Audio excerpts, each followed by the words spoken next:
Wilson Morales, Blacksman TV. Hello, Miguel. How are you? Good. How are you? Good. So it's not that often you're directing a film as opposed to the Mhm. many episodes you've done for television.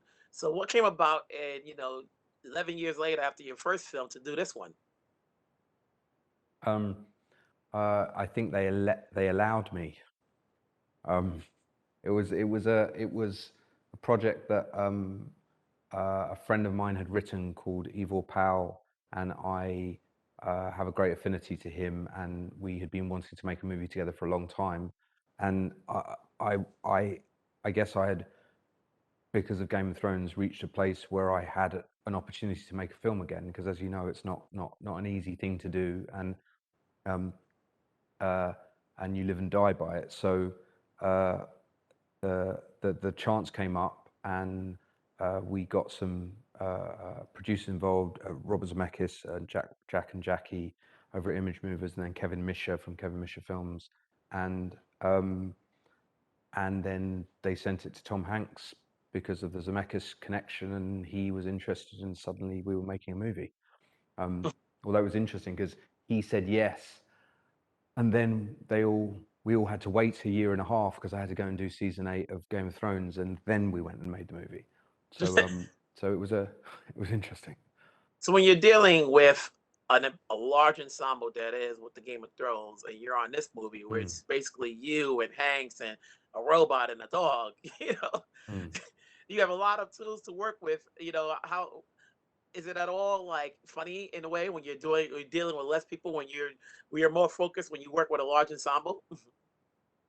It's actually just a huge like it's a lovely change. I'd been, I had done 2 seasons of Thrones, which is about, more or less, was like kind of worked out as being about 4 years of my life, 3 years of my life, and it was just nice to kind of, I switched out a dragon for a dog, and I switched out 25 actors for one, and then I got this crazy experience of kind of building a robot with another actor, with Caleb Landry Jones, from the ground up. And so variety is a really important thing. It's like you don't want to go and do the same thing every day at work. It's great when you can do something different, and I had that chance, and so I took it. hmm And then obviously you're working with Tom Hanks, and we know what he can deliver. And obviously, for those who knows his career, we saw what he did with Castaway, and this is a whole different setting, nearly 20 years later. But you certainly Mm. don't want to see the same traits. Did you think of that as far as we don't want to say this is a Castaway 2.0. Yeah, I mean, it's really interesting. I I think that I think I get quite into a tunnel when I'm making something, and maybe it's a way of protecting myself from thinking too much about all the other things that have been done, because then you suddenly get into this idea that there are only 7 original stories in the world, and you're obviously making one of them, and so suddenly it can be overwhelming in that respect. So for me, my focus was um, not so much about the scenario, uh, but was more about the idea that we were making a father-son story. And because we were making a father-son story, it wasn't, for me, it wasn't Castaway. For me, it was this road trip father-son story.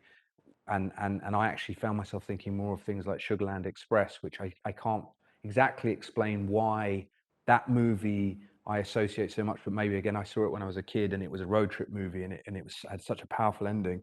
Um, so I drew different uh, from different sources, but uh, I feel like the father son thing really fit into what my perspective is on that movie, which is, I kind of wanted to make a movie about growing up and growing old. I wanted to make a movie about what it's like to be at the end of your life, and what it's like to be at the beginning of your life, and how these two things actually seem so far apart, but they're kind of quite similar, and there's this commonality, there's this thing going on between them. So hopefully that comes across. And best of luck with everything else. Obviously, we're looking forward to your next TV project, which we know what it is, and we're looking forward to talk to you hopefully then. So have yourself a great day. Thank you. You too. Take care. Take care. Bye.